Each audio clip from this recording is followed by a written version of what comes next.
the spark of innovation. In the bustling city of Technoville, where towering skyscrapers hummed with the energy of innovation, lived a young inventor named Eliza. She wasn't like the other tech prodigies in her neighborhood, who created apps or advanced robotics. Eliza had a passion for the simple, the practical, and the forgotten art of creating things that could solve everyday problems in new ways. Eliza's small workshop was tucked away on the top floor of a modest building, filled with old tools, scrap metal, and a chalkboard covered in sketches. But it wasn't the space that made her work special. It was her ability to see potential where others saw only junk. One evening, as Eliza worked on her latest project, a solar-powered light for people living in rural areas without reliable electricity, she received an email notification.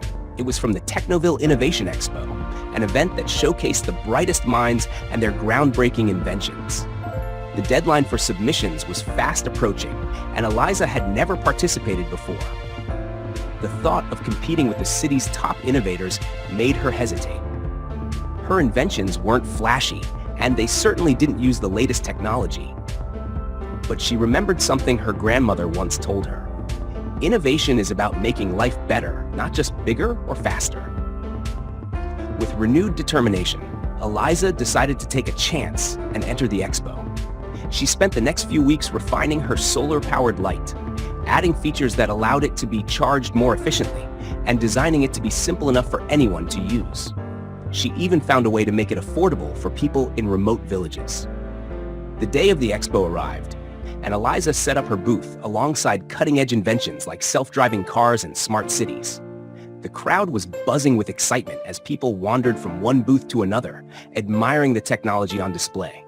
Eliza felt a little out of place, but she stood by her booth, hoping someone might stop by. Just as she was starting to doubt herself, a man in a sharp suit approached. "Excuse me," he said, eyeing her solar-powered light. "What is this?"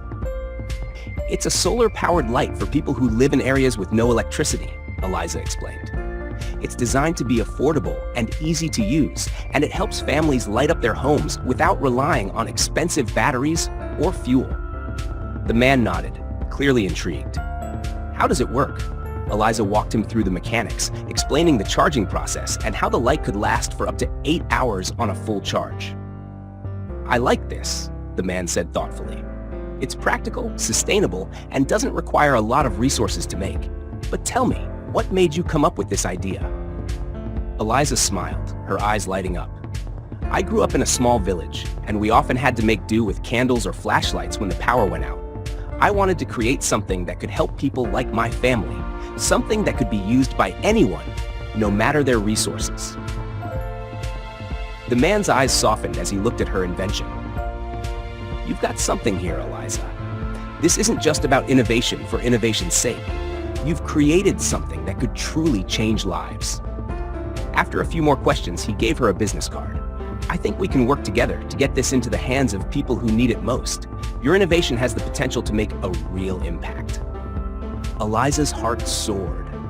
She had entered the expo unsure of her place among the larger, flashier inventions, but now she realized her work was special in its own way. She didn't need to create the next big app or high-tech gadget. She just needed to keep solving problems, one small invention at a time. As the expo came to an end, Eliza felt a sense of pride in what she had accomplished. Her journey wasn't about competing with others. It was about making a difference. And sometimes, the smallest sparks of innovation can light the way for the future.